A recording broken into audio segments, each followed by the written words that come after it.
Halo semua, selamat datang di channel saya. Sebagai seorang guru yang hobi membaca, saya cukup selektif memilih cerita untuk diulas. Kali ini saya ingin membahas satu kisah yang sangat menarik tentang seorang mantan pembunuh bayaran yang berinkarnasi ke dalam klan terkuat. Namun dianggap sampah karena sebuah kutukan.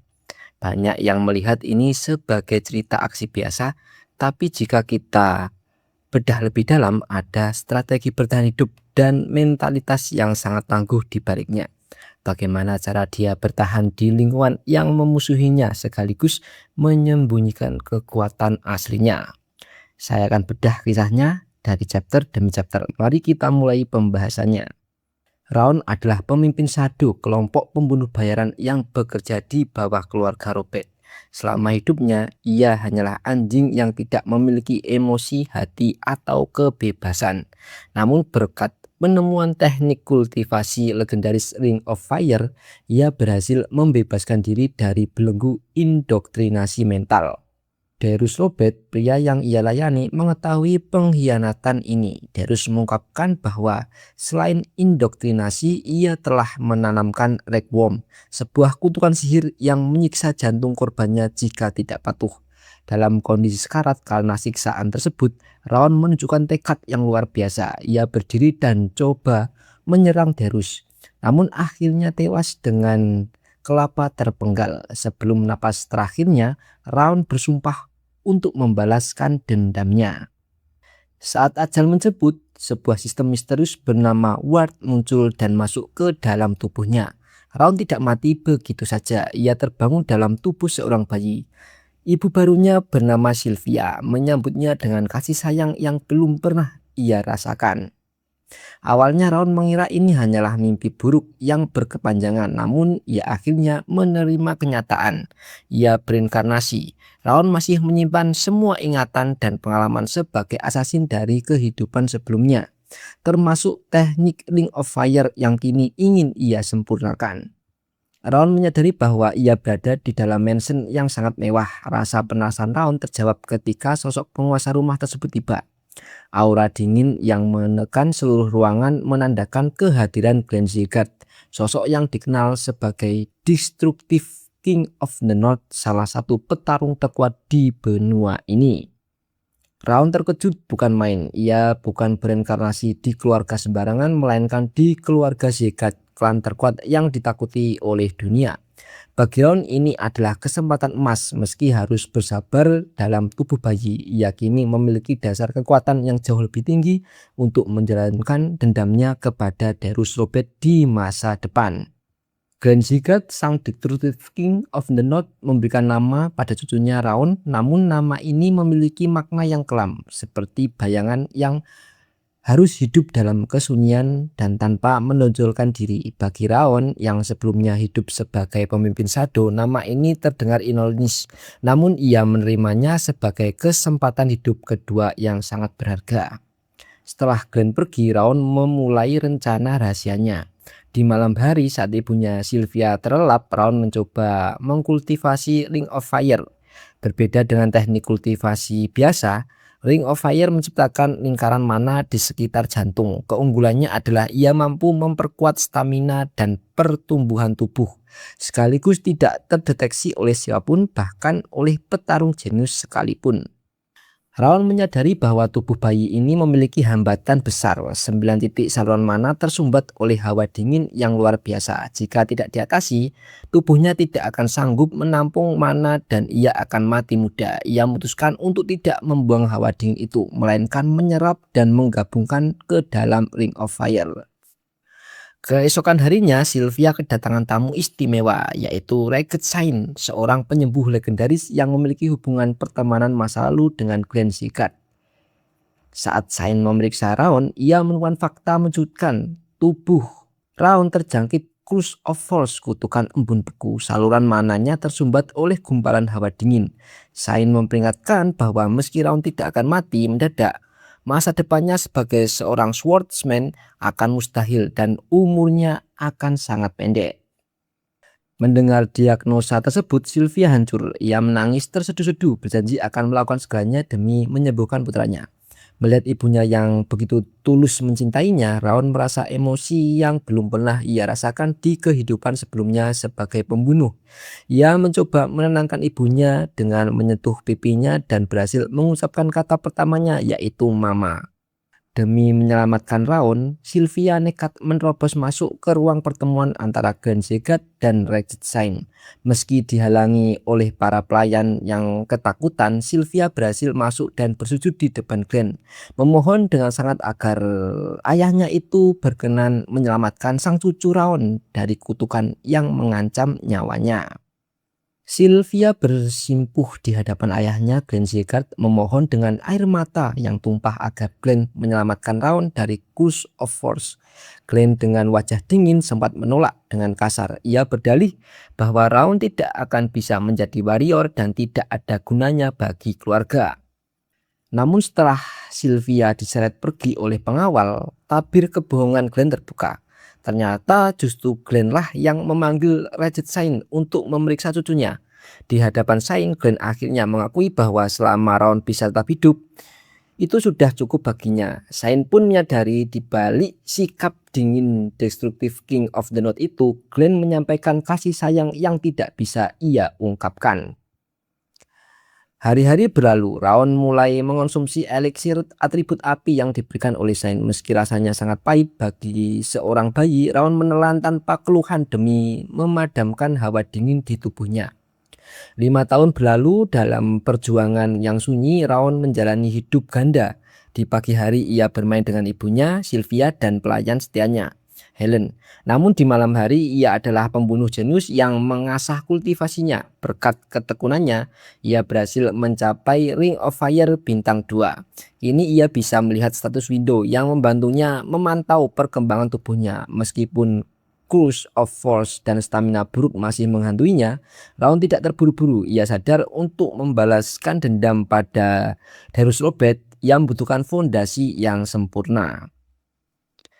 Saat Raon berumur 5 tahun, hari yang ditunggu tiba. Upacara judgment atau penghakiman ini adalah acara penting klan Zegat untuk menentukan kelayakan anggota keluarga. Saat Raon dan Sylvia melangkah masuk ke aula utama, mereka langsung disambut dengan bisikan kejam. Banyak anggota keluarga jalur utama atau main lineage yang memandang rendah Sylvia sebagai orang gagal dan Raon sebagai anak berpenyakit.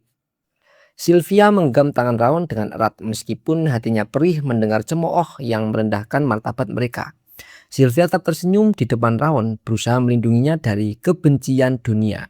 Raon dengan jiwa pembunuh yang masih tersimpan di balik tubuh mungilnya merasakan amarah yang membara melihat ibunya dihina sedemikian rupa. Ia bersumpah dalam hati untuk membalas semua ketidakadilan ini di masa depan. Suasana aula mendadak sunyi ketika Glenn Zegat memasuki ruangan. Wibawanya yang luar biasa menekan seluruh aula. Tanpa basa-basi, Glenn mengetuk tongkatnya dan seketika sebuah pedang raksasa bercahaya Sword of Judgment muncul dari langit aula dan menghujam ke lantai di depan singgasana. Upacara penghakiman telah dimulai. Kini di bawah bayang-bayang pedang penghakiman yang megah dan menakutkan itu, Raon dan Sylvia berdiri di tengah kerumunan yang penuh permusuhan. Bagi Raon, ini bukan sekedar upacara, melainkan langkah awal pembuktian diri untuk bertahan hidup di klan terkuat di dunia demi mencapai kekuasaan yang ia butuhkan untuk balas dendam. Upacara judgment di kediaman Zegat berlangsung di bawah pengawasan Glenn Zegat. Baron Zegat putra Ser Caron menjadi peserta pertama yang menunjukkan bakat mana yang luar biasa dengan atribut angin. Mengikuti jejaknya, Runan Sullion dari keluarga Sullion juga membuktikan bakat yang setara. Raon yang mengamati dari dekat memahami bahwa mekanisme pedang penghakiman atau Sword of Judgment adalah dengan melihat seberapa jauh cahaya merambat di bilah pedang. Kemurnian mana dan warna pada bagian gagang adalah atribut mana. Raon maju sebagai peserta terakhir di tengah cemoohan dan tatapan rendah dari para hadirin. Ia maju dengan didamping ibunya Sylvia. Raon tidak memiliki ekspektasi tinggi, baginya ini hanyalah cara untuk memastikan atribut mana yang cocok untuk kultivasinya. Saat ia menyentuh pedang batu itu, muncul sinar kuning yang hanya bisa dirasakan oleh Raon. Ia melihat visi tentang seorang pria perkasa yang mirip dengan leluhur Zegat sedang melawan monster dengan sinar kuning yang terang. Setelah Raon melepaskan tangannya, pedang tersebut tidak memberikan reaksi apapun kepada orang banyak. Glenn yang merasa bosan dan tidak berharap banyak segera memerintahkan hadirin untuk membubarkan diri. Raon, Sylvia, dan seluruh peserta lainnya pun meninggalkan aula utama. Setelah aula benar-benar kosong, hanya menyisakan Glenn dan pelayannya. Sebuah keajaiban terjadi. Tiba-tiba cahaya kuning yang sangat kuat menyambar seluruh aula. Pedang batu itu memancarkan Golden Light of the Sun, kekuatan transendental legendaris milik kepala keluarga pertama Zegat yang mampu melelehkan api dari dunia iblis. Api emas itu meluap-meluap memenuhi ruangan. Glenn yang melihat fenomena yang hanya muncul sekali dalam sejarah keluarga Zegat itu hanya bisa melongo karena takjub. Dengan tatapan bingung dan penuh selidik, Glenn berucap, Raon sebenarnya itu siapa dia? Waktu terus berjalan, 7 tahun telah berlalu sejak hari upacara judgement itu. Raon yang kini berusia 12 tahun sedang mengamati status windownya di tengah latihan yang intens. Nama Raon Zegat, titel tidak ada, status Curse of Force 9 penyumbatan, stamina buruk, penurunan kemampuannya, penurunan afinitas mana, trait tanda tanya, skill yang dia punya hanya Ring of Fire bintang 2, terus water resistant bintang 2 juga. Raon bergumam dalam hati sambil menatap status tersebut. Sepertinya aku akan segera mendapatkan bintang ketiga dari Ring of Fire meski kutukan itu masih menghambat tubuhnya. Ia tidak berhenti berlatih. Dengan usia yang kini menginjak 12 tahun, ia semakin mendekati titik di mana ia bisa membalaskan dendamnya kepada Darius Robert. 7 tahun telah berlalu sejak judgement ceremony. Raon kini berusia 12 tahun terus mengasah Ring of Fire. Berkat latihan yang konsisten, ia berhasil mencapai bintang kedua dan hampir menyentuh bintang ketiga. Efek water resistant memiliki kini mencapai bintang 2, dan yang paling menggembirakan, rasa kaku akibat Curse of Force yang menyumbat tubuhnya mulai memudar. Meskipun tubuhnya masih belum sempurna, Raon memutuskan sudah saatnya ia memulai latihan fisik yang sesungguhnya.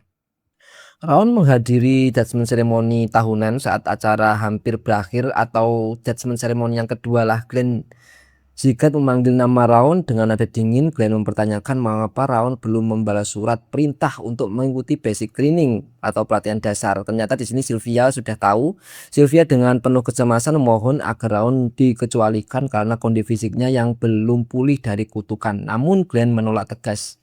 Di tanah Zegat tidak ada pengecualian. Jika tidak bisa melaluinya, maka merangkaklah, itu kata Zegat. Audiens di ruangan itu mulai menghina Sylvia, menyebutnya sebagai keturunan gagal yang melarikan diri dari rumah dan merusak pusat energinya sendiri. Mendengar ibunya yang tulus disudutkan, amarah Raon meledak. Ia tidak ingin bersembunyi sebagai pembunuh dalam kegelapan. Dengan tekad baja, ia berdiri di depan Glenn dan menyatakan kesiapannya untuk mengikuti basic training bulan depan.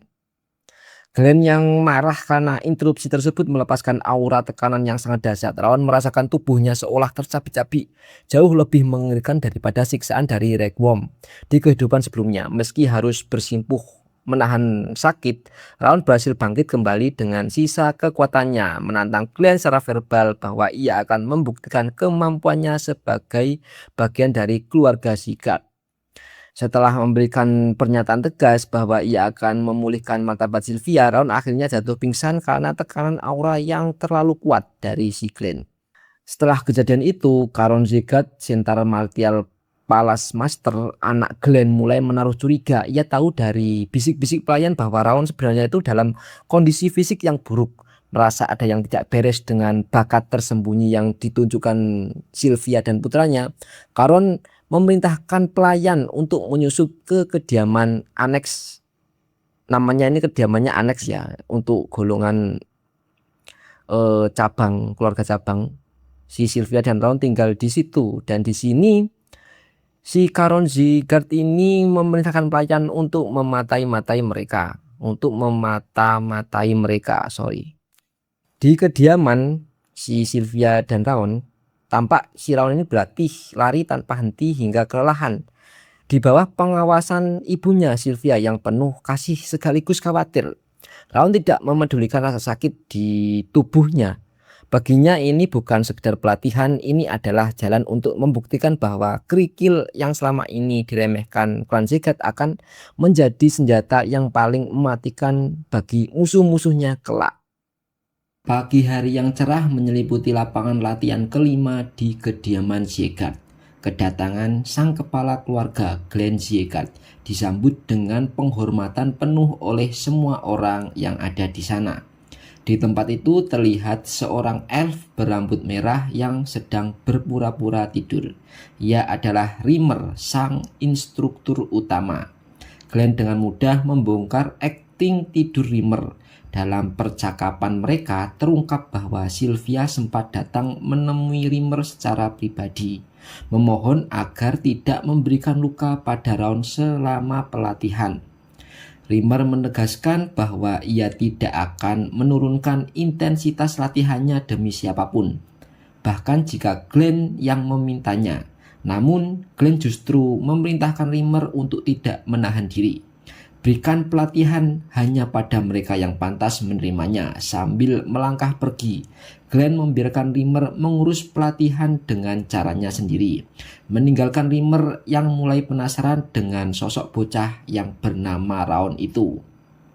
Di kamarnya, Raun menatap status window yang berkedip. Berkat latihan fisiknya yang keras, ia berhasil menembus Ring of Fire 3 bintang dan Water Resistant 3 star. Kekuatan, kelincahan, stamina, serta afinitas mananya meningkat pesat.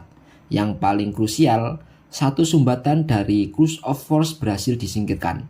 Pikiran Raun menjadi jauh lebih jernih. Ia tahu fondasi 3 bintang ini adalah modal awalnya untuk membungkam orang-orang yang menghina ibunya. Sekaligus langkah pertama menuju ambisi besarnya, memenggal kelapa Derus Robert, yang ia sebut sebagai Sky Sword Saint. Keheningan malam itu pecah ketika Sylvia masuk ke kamar Raun. Dengan raut wajah penuh kecemasan dan mata berkaca-kaca, Sylvia memohon agar Raun menunda pelatihannya selama 1 tahun lagi karena ia tidak tega melihat putranya terus menahan sakit. Namun Raun menolak dengan lembut. Ia jujur mengatakan bahwa ia frustasi melihat ibunya terus-menerus diremehkan oleh keluarga jalur utama maupun sampingan. Mendengar keteguhan hati putranya, Sylvia akhirnya menceritakan masa lalunya yang kelam. Dahulu Sylvia menghancurkan sirkuit mana dan pusat energinya demi menikah dengan seorang kesatria biasa. Mereka sempat hidup bahagia dan memiliki seorang putri bernama Xia, kakak perempuan Raun yang berusia 2 tahun lebih tua. Namun, tragedi berdarah terjadi ketika kelompok radikal Eden menyergap mereka saat Sylvia sedang mengandung Raun. Sang suami dan putri pertamanya tewas dalam pembantaian tersebut sebelum penjaga bantuan tiba. Kehilangan segalanya, Sylvia terpaksa kembali ke keluarga Zegat sebagai pendosa demi mempertahankan hidup bayi di dalam kandungannya, yaitu Raun. Mendengar kisah tragis itu, Raun tidak memandang ibunya sebagai orang yang egois. Bagi Raun, Sylvia adalah sosok berharga yang pertama kali memberikan kasih sayang tulus dalam hidupnya. Raun menggenggam tangan ibunya dan menenangkannya hingga Sylvia menangis sesungguhan di tengah malam karena terharu oleh kedewasaan putranya. Dalam hati Raun bersumpah akan mengembalikan posisi Sylvia sebagai pewarisah Zegat demi membalas budi. Setelah Sylvia tertidur, Raun melanjutkan kultivasinya untuk mempercepat putaran Ring of Fire. Namun di tengah keheningan malam, atmosfer kamar mendadak berubah menjadi sangat mencekam. Cahaya putih kebiru-biruan muncul secara mistis di hadapan Raun. Sesosok entitas mengerikan termanifestasi dari cahaya tersebut. Suara beratnya menggema, mengklaim dirinya sebagai Ward, sang King of Essence sekaligus monark kedua dari alam iblis. Ward menyatakan bahwa ia datang karena telah mendengar amarah dan hasrat balas dendam Raun yang begitu pekat. Tepat saat Raun tertegun kebingungan menghadapi makhluk tersebut, sebuah status window darurat muncul di hadapannya dengan tulisan Special Trait telah aktif, Special Trait Ward telah dibuat, Ward telah bangkit. Suasana kamar yang semula sunyi mendadak mencekam saat Ward, monark kedua dari alam iblis, menampakkan wujud aslinya yang mengerikan. Dengan keangkuhan seorang penguasa, Ward menuntut jiwa dan raga Raon sebagai bayaran untuk membalaskan dendamnya. Namun, Ward terkejut saat menyadari bahwa wadah amarah yang luar biasa Pratt ini ternyata hanyalah seorang bocah berusia 12 tahun. Raon menolak mentah-mentah tawaran tersebut. Baginya dendam terhadap Darius Robert atau Skyward Saint adalah miliknya sendiri, dan ia tidak akan membiarkan siapapun merebut kesempatan untuk memenggal kelapa pria itu dengan tangannya sendiri.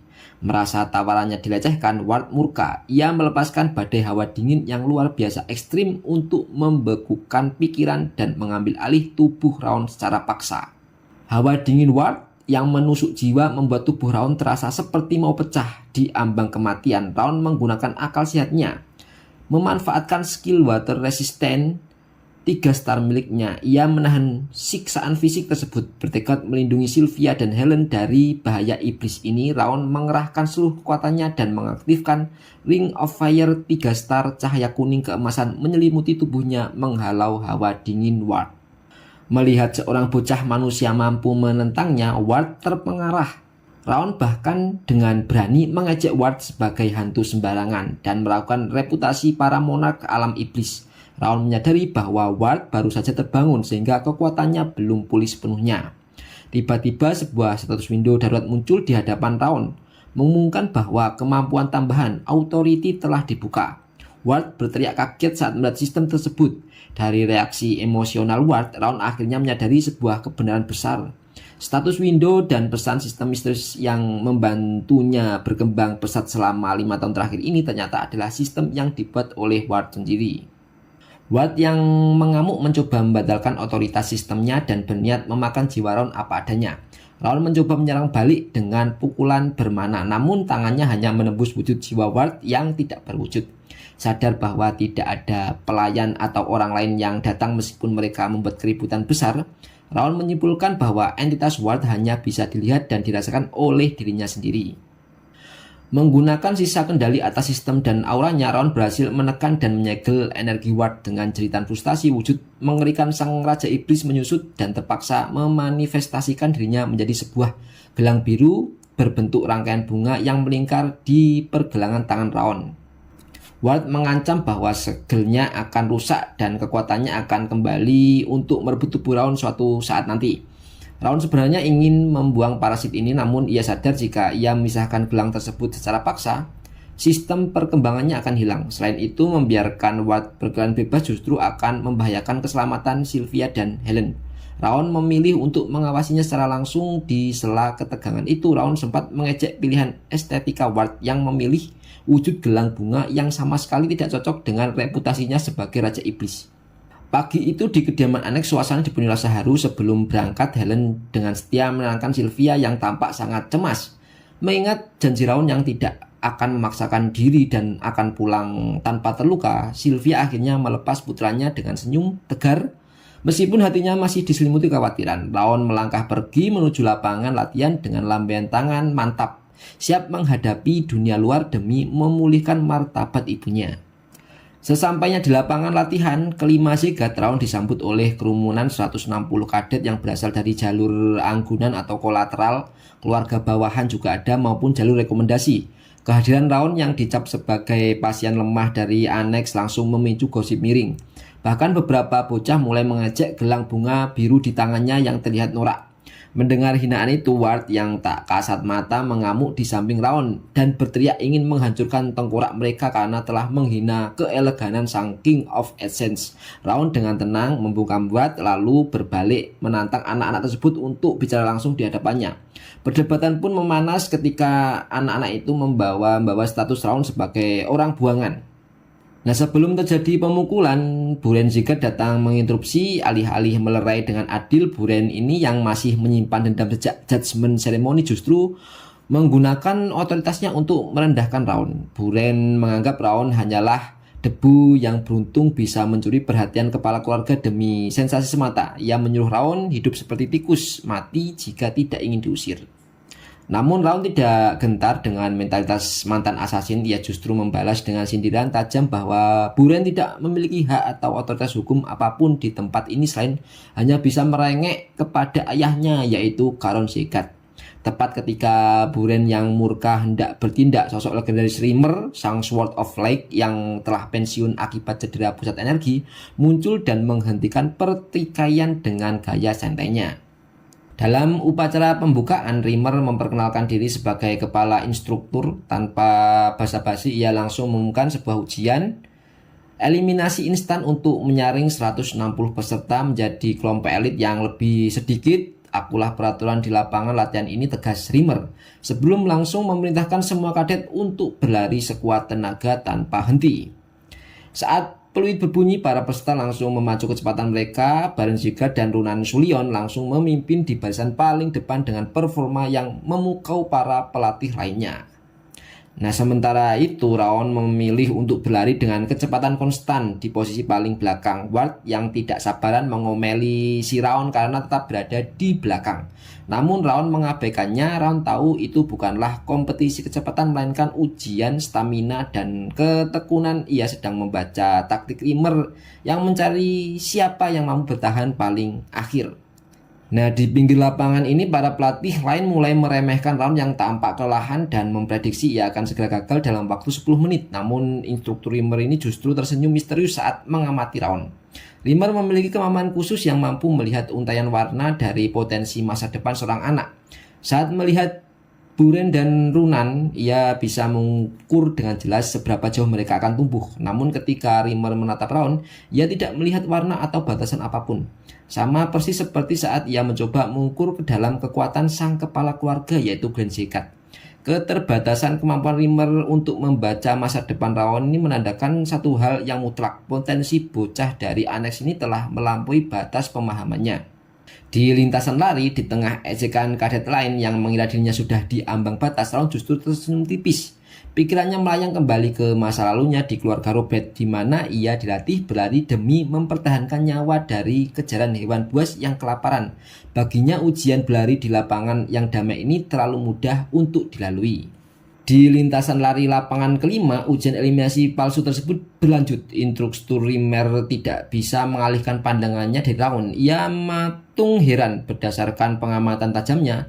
Stamina fisik Raon ini sebenarnya sudah habis sejak lama. Apa yang dilakukan Raon saat ini sudah melampaui batas keras kepala atau gigian biasa. Tekad ekstrim yang sanggup mengabaikan rasa sakit seperti ini biasanya hanya dimiliki oleh para prajurit veteran yang telah merayap di antara ribuan kematian. Rimmer tersenyum tipis dalam keterkejutan. Bocah dari Annex ini benar-benar menarik. Di barisan depan, Buren Sigurd menoleh ke belakang dan seketika dipenuhi rasa tidak senang saat melihat Raon masih bertahan. Pikirannya melayang pada laporan mata-mata ayahnya yang menyatakan bahwa penyakit Raon begitu parah hingga ia mustahil menjadi seorang prajurit. Merasa harga dirinya terancam karena bayangan anak gagal itu terus membututinya, Buren yang kekanak-kanakan sengaja meledakkan auranya untuk melesat maju meninggalkan Runan Sullion demi memperlebar jarak. Melihat arogansi si Buren, Raon tetap tenang di posisinya. Baginya mentalitas Buren masih terlalu kekanak-kanakan dibandingkan Runan yang jauh lebih dewasa. Raon tahu ujian ini adalah pertarungan melawan diri sendiri, bukan kompetisi balap, sehingga ia milih menjaga ritme larinya agar tidak kacau. Sementara para kadet lain satu persatu mulai bertumbangan karena kehabisan energi, kondisi internal Raon sebenarnya berada di titik kritis. Paru-paru dan jantungnya terasa seperti diremuk akibat hawa dingin kutukan. Ia terpaksa memutar Ring of Fire sekencang mungkin untuk memeras sisa staminanya. Nah, di saat kritis itulah Ward kembali mengambil kesempatan. Sang Raja Iblis yang haus akan tubuh Raon mulai memprovokasi dan menyebarkan hawa es yang luar biasa pekat langsung ke dalam kesadaran Raon. Raon tidak hanya harus bertahan dari siksaan fisik ujian Rimmer ya, tetapi juga harus bertarung mati-matian melawan invasi mental Ward yang terus memaksakannya untuk menyerah. Nah, di sini tubuh Raon gemetar hebat, pandangannya mulai buram dan napasnya mulai terhenti. Namun dengan mentalitas seorang pembunuh legendaris, Raon mencengkram dadanya dan membalas Ward dengan senyuman sinis dalam benaknya. Jangan membuatku tertawa. Energi hantu seperti ini tidak akan mampu mengalahkanku. Nah, si Ward ini ngamuk frustasi karena keangkuhan dan kemarahannya sama sekali tidak bisa meruntuhkan benteng mental bocah manusia ini. Nah, tepat ketika Raon merasa hidupnya hampir selesai, sebuah status window ini mendadak muncul di hadapannya. Kondisi tercapai pergerakan ekstrim yang lebih batas stamina Anda. Status bertambah, strength bertambah, stamina bertambah, semuanya bertambah.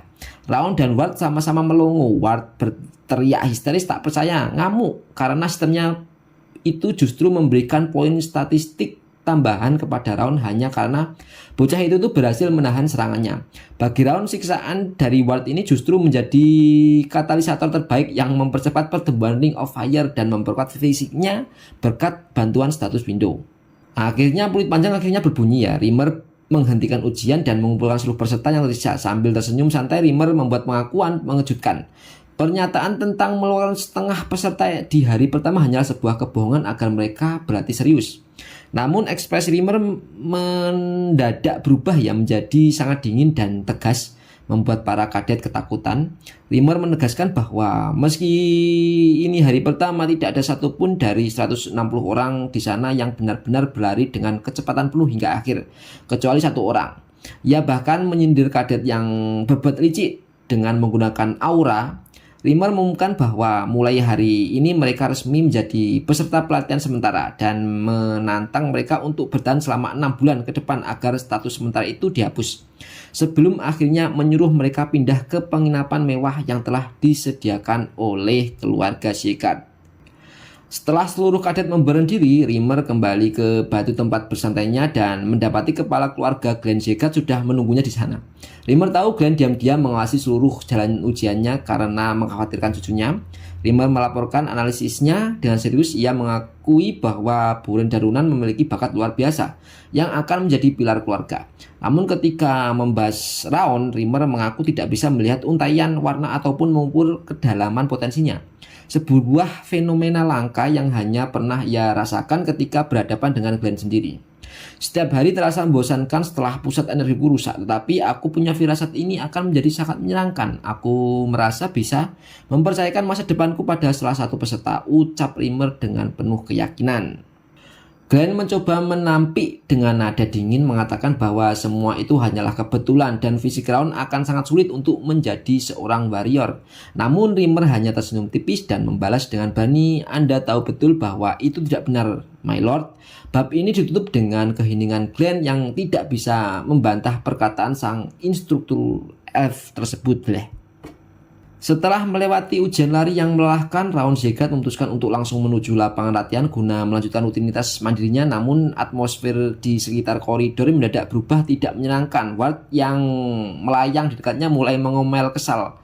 Semua bocah di sini benar-benar toksik. Ternyata sekelompok kadet dari jalur anggunan atau kolateral yang dipimpin oleh Glenn Shepard telah menghadang jalan Raon.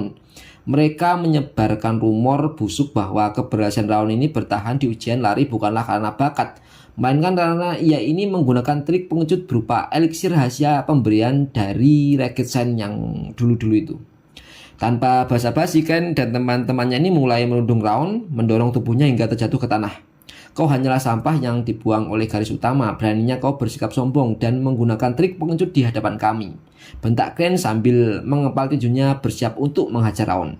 Melihat perilaku kekanak-kanakan itu, Raon hanya bergumam tenang dalam hati bahwa anak kecil tetaplah anak kecil. Ward yang melihat situasi ini mulai memprovokasi, berharap Raon akan mengamuk. Namun sebelum tinju Glenn sempat menyentuh wajahnya, sebuah gerakan cepat kilat terjadi. Bam! Dengan akurasi dan kecepatan seorang mantan asasin, Raon melayangkan satu pukulan telak yang membuat Glenn ini langsung terkapar tidak sadarkan diri.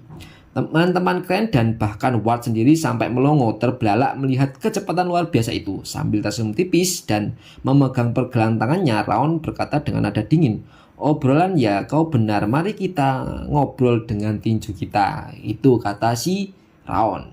Nah, sisa anak-anak yang ketakutan mencoba mengeroyok si Raon. Namun dengan keahlian bela diri tingkat tinggi, Raon dengan mudah menangkis setiap serangan dan memukuli mereka satu persatu hingga babak belur.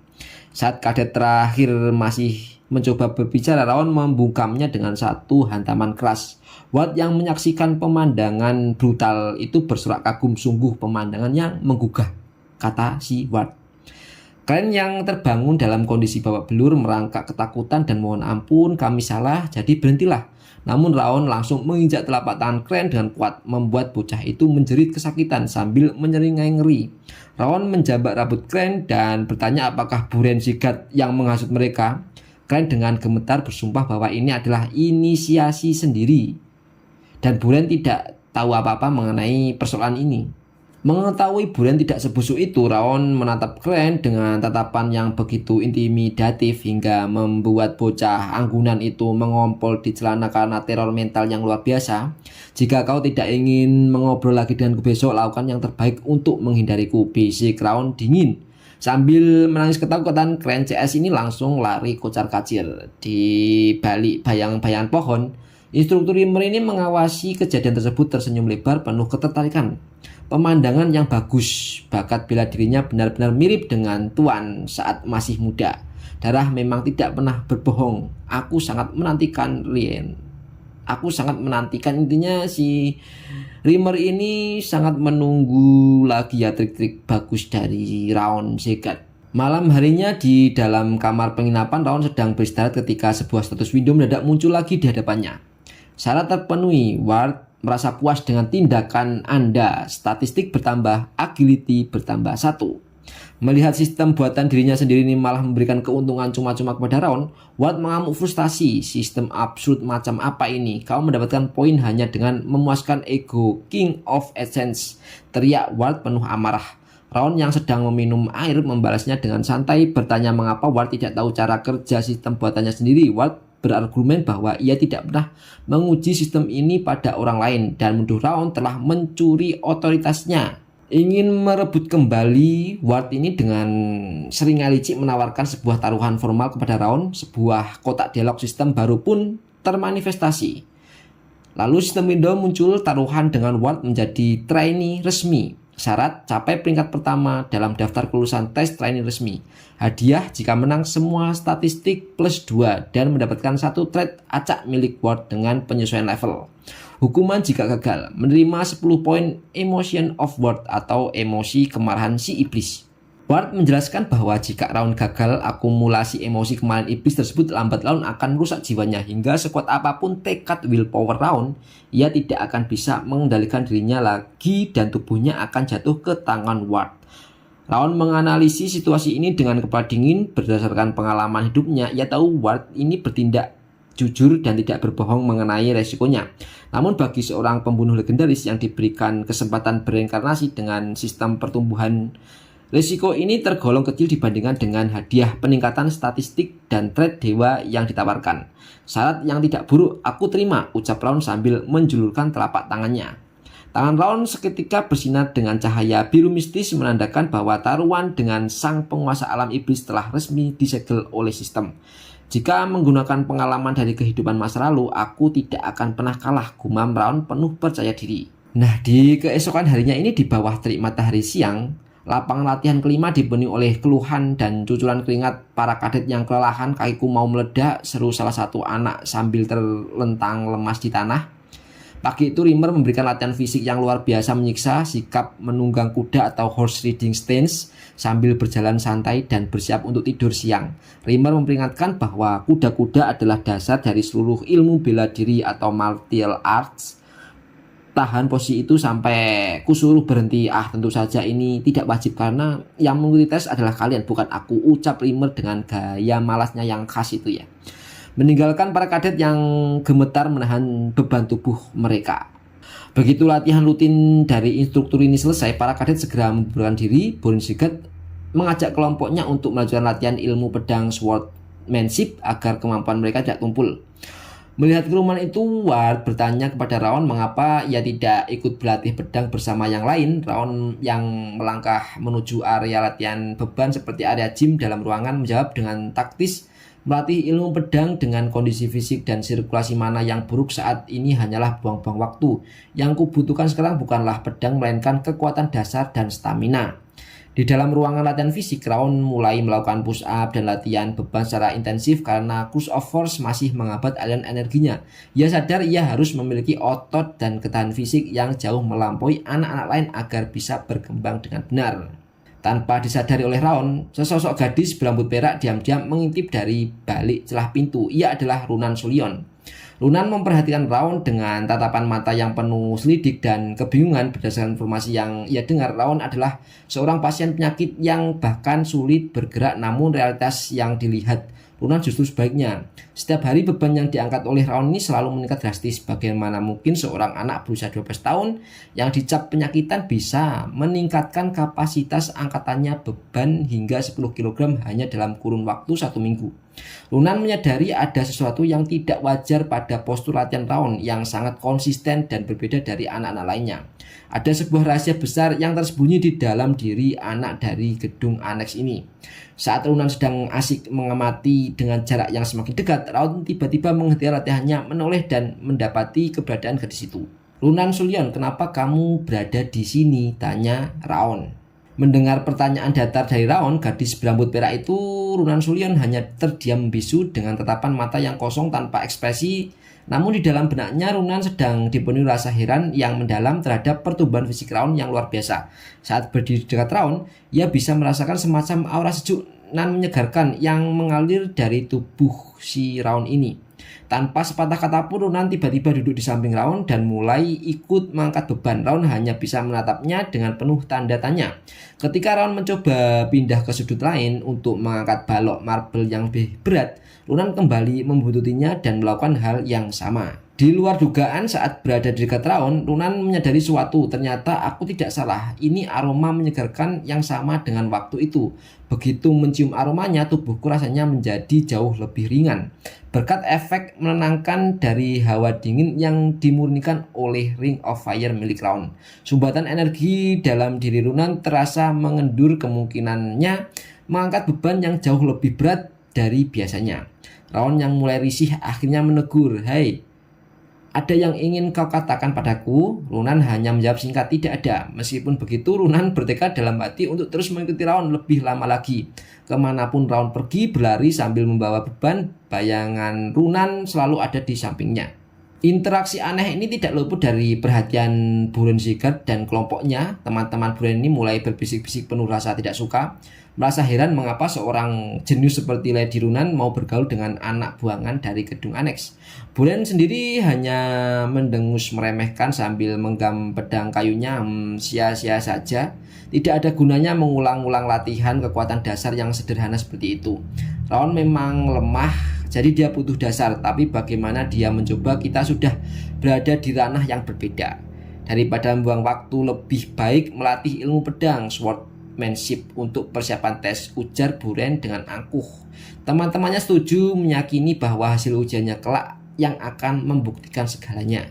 Waktu bergeser ke malam saat Raon masih sibuk menempa fisiknya. Seorang kadet dari unit dukungan eksternal yang bernama Dorian mendekati dengan gugup sambil membungkuk hormat. Dorian bertanya dengan malu-malu, "Seruan, halo, aku Dorian. Apa boleh aku berlatih bersamamu juga? Aku ingin mempelajari bentuk postur tubuh yang benar."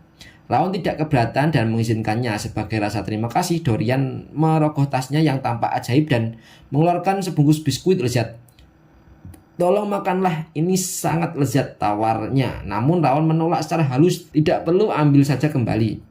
Nah, sebelum Dorian sempat menarik biskuitnya, Runan yang entah sejak kapan berdiri di sana langsung menyambar biskuit tersebut dan memakannya dengan wajah polos. Raon hanya bisa menepuk jidatnya, ya dalam hati bergumam bahwa sekarang ia dikelilingi oleh orang-orang aneh. Malam itu pun diisi dengan pemandangan unik di mana Dorian berlatih angkat beban di bawah bimbingan taktis Raon dan dibantu oleh Runan. Hari demi hari berlalu di kamp pelatihan, bertransformasi menjadi rutinitas yang monoton namun mematikan.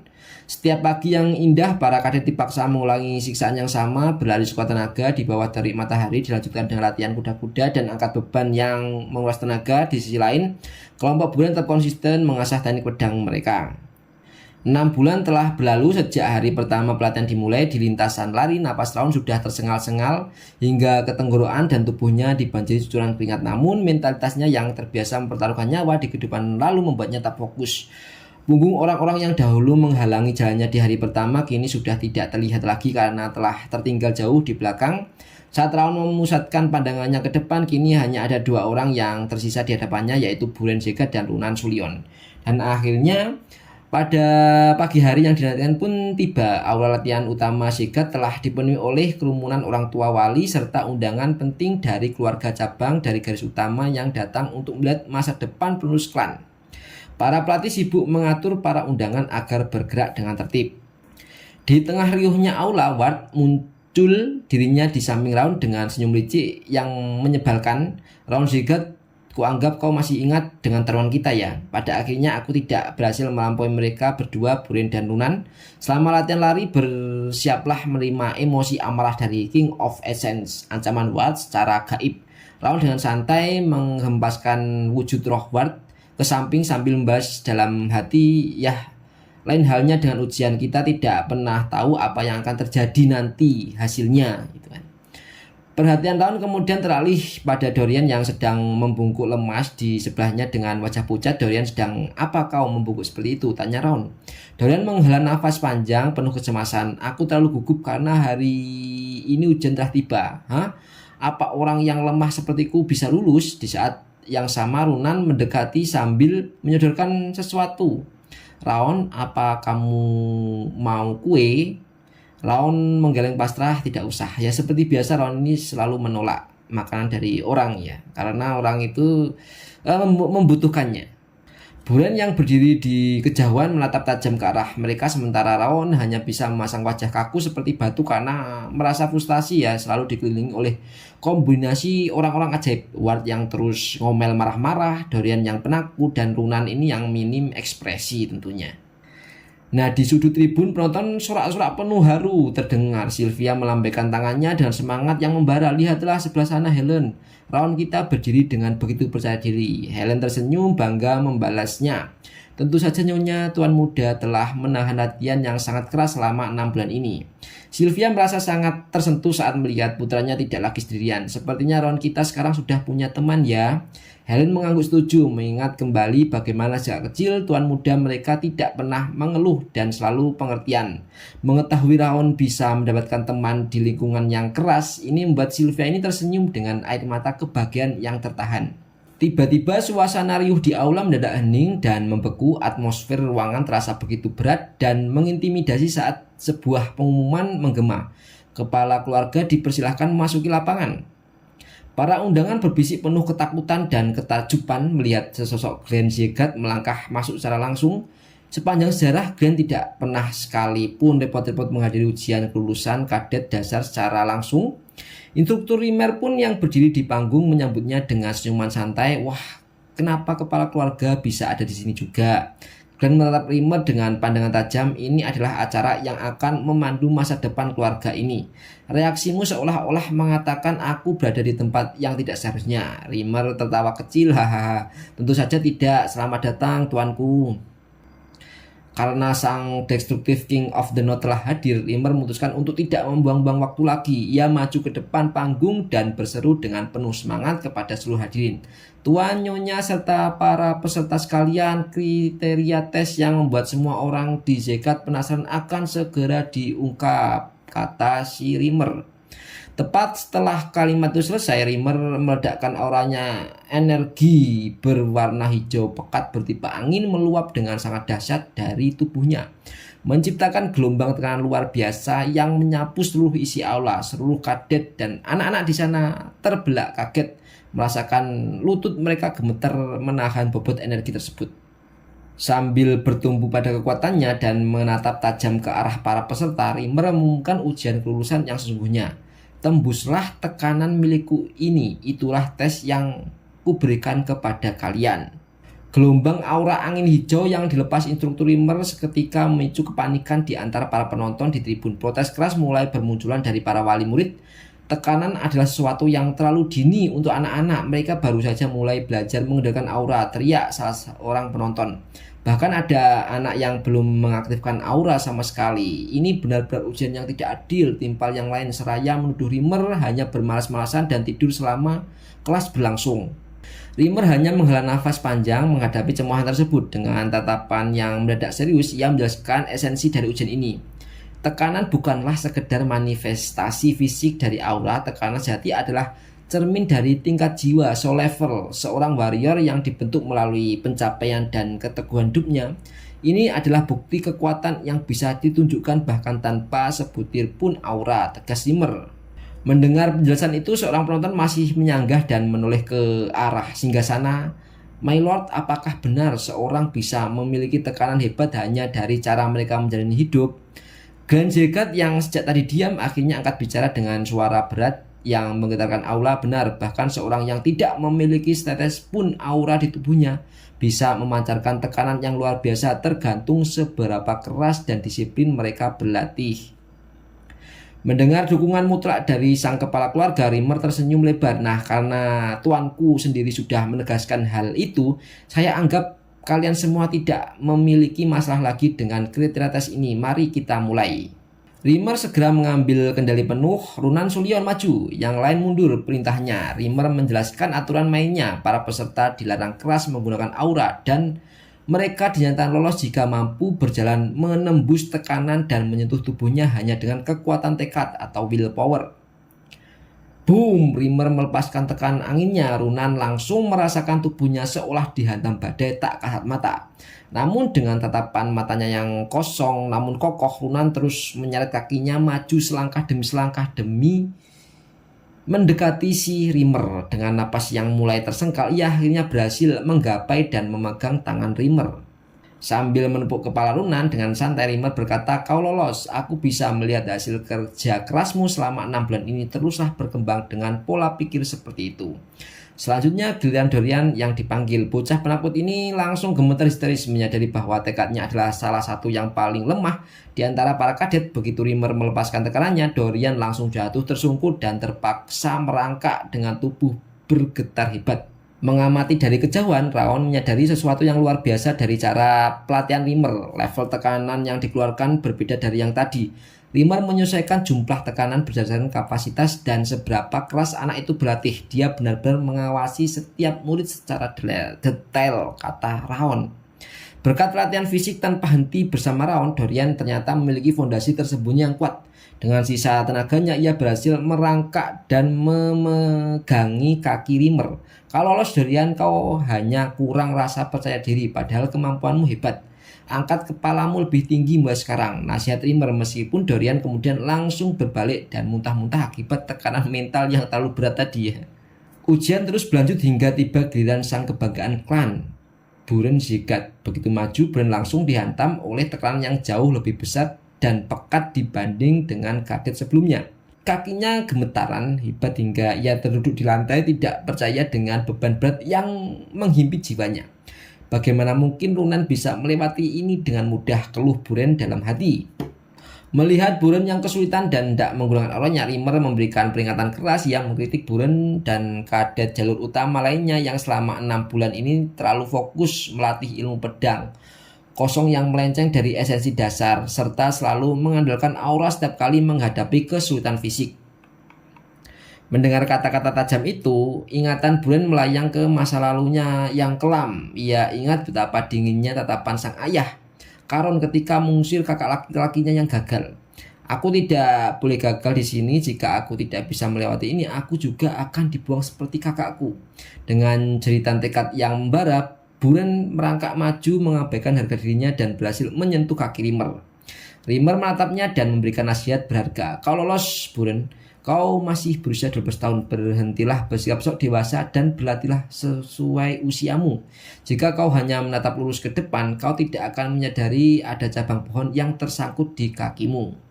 Baiklah, sekarang yang terakhir, Raon Zegat, seru Rimmer. Raon melangkah maju dengan tenang ke tengah lapangan. Siap, jawabannya, mantap. Ketika Rimmer bertanya apakah ia sudah siap, Raon mengangguk tanpa keraguan. Rimmer melepaskan gelombang tekanannya, namun kali ini energinya meluap-luap begitu dahsyat hingga angin kencang menembus ke tribun penonton, membuat Sylvia dan Helen mencengkram pembatas dan raut wajah ini penuh kecemasan. Begitu Glenn Zegat di singgasana juga sampai terbelah dan bergumam tak percaya apa-apa tekanan sebesar itu. Ini si Rimmer ini udah kelewatan batas ini. Raon yang berada di pusat badai merasakan beban yang luar biasa, namun di dalam benaknya ia tersenyum sinis. Hakikat dari soul level tingkat jiwa ini tidak ditampung di dalam daging, melainkan di dalam wadah jiwa atau vessel of the soul. Dan di dalam tubuh bocah 12 tahun ini tidak hanya ada jiwanya si Raon Zegat, melainkan bersemayam jiwa dari Raon, sang asasin legendaris yang sudah terbiasa menghadapi puluhan ribu malaikat maut. Dengan langkah yang sangat santai, tegap, dan tanpa beban, Raon mulai berjalan maju menembus badai tekanan tersebut. Rimmer terpengah hingga matanya membelak kaget. Dia bisa menahan tekanan sebanyak ini dengan santai. Sebenarnya kau ini makhluk apa? Batin Rimmer yang mulai berkeringat dingin melihat fenomena yang sudah melampaui batas indranya ini. Rimmer yang sangat bersemangat terus memompa auranya hingga batas maksimal, namun itu semua tidak berarti di hadapan Raon. Tanpa keringat, tanpa napas yang memburu atau ngos-ngosan, dan dengan wajah yang sangat segar seolah sedang berjalan di taman, Raon ini tiba di hadapan Rimmer. Tidak sekedar menyentuh, si Raon ini meletakkan tangannya ini di tubuh Rimmer dan mendorong sang instruktur elf tersebut hingga mundur selangkah.